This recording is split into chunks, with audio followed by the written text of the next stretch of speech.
Banaskantha સાંસદે Tharad Ahmedabad express Bharatmala પ્રોજેક્ટમાં ખેડૂતોને થઈ રહેલા અન્યાય અંગે રજૂઆત કરી છે। આ પ્રોજેક્ટ અંતર્ગત બનાસકાંઠા જિલ્લાના થરાદ, લાખણી, દિયોદર અને કાંકરેજ તાલુકાના ખેડૂતોની જમીનનું અધિગ્રહણ કરવામાં આવ્યું છે।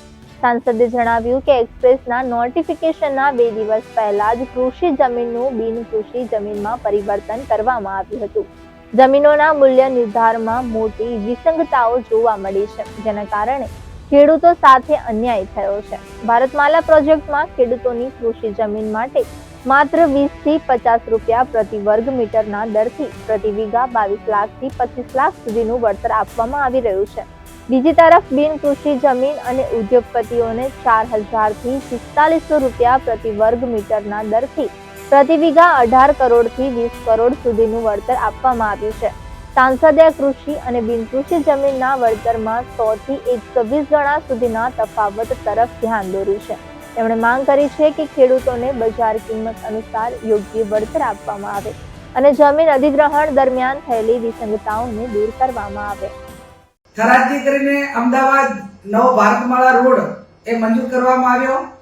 એમાં બનાસકાંઠા જિલ્લાના થરાદ તાલુકો, લાખણી, દિયોદર, કાંકરેજ આ 4 તાલુકાના ખેડૂતોની જમીન એ જાહેરનામા પહેલા કેટલાક મોટા બિલ્ડરો હોય, ભાજપના નેતાઓ હોય અને ભાજપના કયા નેતા છે બનાસકાંઠાના એમના નામો પણ અમારી પાસે છે।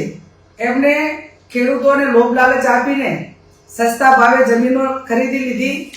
ખરીદ્યા પછી જે એનું નોટિફિકેશન કહે, જાહેરનામું કહેવાય, એ પણ ક્યાંક ને ક્યાંક અધિકારીઓ એમની સાથે ભળેલા હોવાથી તેનું જાહેરનામું રદ કર્યું, વારંવાર જાહેરનામા રદ કર્યા અને એમને પૂરેપૂરું બિનખેતી કરવા માટેનો મોકો આપ્યો। જંત્રી 4 પ્રકારની હોય: ઉદ્યોગ, કોમર્શિયલ, રેસિડેન્ટ અને ખેતીવાડી।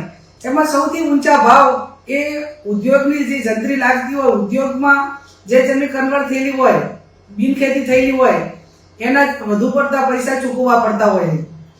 આ 4 તાલુકાની અંદર જે ભાજપના કાર્યકરો હોય, કાર્યકરો તો નહીં પણ મોટા માથાઓ હોય, એમને 70 વીઘાથી પણ વધારે જમીન એ ક્યાંક રાતોરાત ખરીદી છે અથવા તો જે ખેડૂતના નામે હતી એ નામે બિનખેતી કરાવીને એની પાસેથી કોરા ચેક લઈને એની સાથે ચીટિંગ કરીને કરોડો રૂપિયા આ રોડ નવો બનાવવાની અંદર ભ્રષ્ટાચાર આ વર્તમાન સમયની અંદર આ દરેક નાગરિકો અને અમારા બધાની સામે નજરની સામે આવ્યો છે।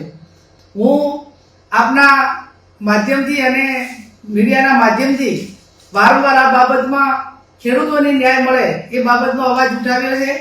અમે સડકથી કરીને સંસદ સુધી આ બાબતમાં ખેડૂતોને ન્યાય અપાવવા માટે લડીશું।